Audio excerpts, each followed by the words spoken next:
পত্রপত্রিকার মাধ্যমে আমরা সংবাদ পেলাম এটাই যে 10,000 কোটি টাকা ঋণ নেওয়ার জন্য এই শতাধিক পণ্যের উপর এই পরিমাণ ভ্যাট আরোপ করা হলো। বৈদেশিক ঋণ নয়, IMF ওয়ার্ল্ড ব্যাংক নয়, আমাদের প্রবাসীদের যে রেমিটেন্স, আমার গার্মেন্টস শ্রমিকের যে রেমিটেন্স, সেই ডলার এখানে চক্রবৃদ্ধি হারে ঘুরতে হবে, এখানকার শিল্পায়নে ঘুরতে হবে, লুটপাট বন্ধ করতে হবে।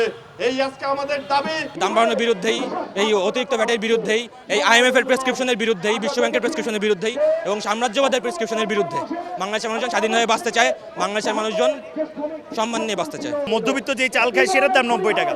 ফলে এরকম সময় যদি 95টা প্রোডাক্টে ভ্যাট থাকে, এটা খুব সহজে বোঝা যায় যে বাজারে আসলে কোনো কিছুর দাম কমবে না। আর আমরা যদি এখনও সেই শেখ হাসিনার আমলের মতো করে বিদেশি ঋণ আসবে, সেই ঋণের শর্তে আমাদের কি করতে হবে, এই রাজনীতিতে যদি আমরা থাকি, তাহলে তো যে নতুন রাজনৈতিক বন্দোবস্তের আলোচনা হচ্ছে সেটা তো তৈরি হবে না। নতুন রাজনৈতিক বন্দোবস্ত তৈরি করার আগে এটা অর্থনৈতিক বন্দোবস্ত তৈরি করতে হবে। আজকে এই যে ভ্যাট বাড়ানোর প্রক্রিয়া, এটা হচ্ছে বাংলাদেশের নিজস্ব স্বনির্ভর অর্থনীতি ধ্বংসের চেষ্টা।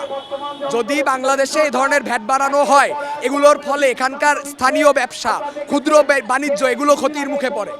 IMF চায় যে আজকে বাংলাদেশের যেন স্বনির্ভর অর্থনীতি না দাঁড়ায়। IMF এর এই লোনটা শেখ হাসিনার আমলেও কিন্তু IMF দিতে চেয়েছিল, তখনই 15% ভ্যাট বাড়াতে হবে বলে হাসিনা সরকার ভয় পাইছিল। জনগণের মধ্যে এই সচেতনতা জরুরি এবং জনগণ যে এই যে ভ্যাটের বোঝাতে আক্রান্ত হয়ে পড়ে থাকে, সেই জিনিসটা তাদের মধ্যে আমরা সচেতনতা চালাবো এবং এই আন্দোলন আসলে শক্তিশালী করবো যতদিন পর্যন্ত ভ্যাট প্রত্যাহার না করা হবে প্রতিটা পণ্যের। আমরা আশা করছি যে এই ধরনের আমরা যদি দাবিগুলো চালিয়ে যাই, সরকার রেসপন্সিভ হবে এবং সরকার এই ভ্যাট সম্পূর্ণভাবে প্রত্যাহার করবে। অবিলম্বে বর্ধিত যে ভ্যাট, সেই ভ্যাট বাতিল করতে হবে, না হলে আজকের যে মিছিল, সেই মিছিল বহু গুণে বহু বড় হয়ে আপনার বিরুদ্ধে গড়ে তুলবে।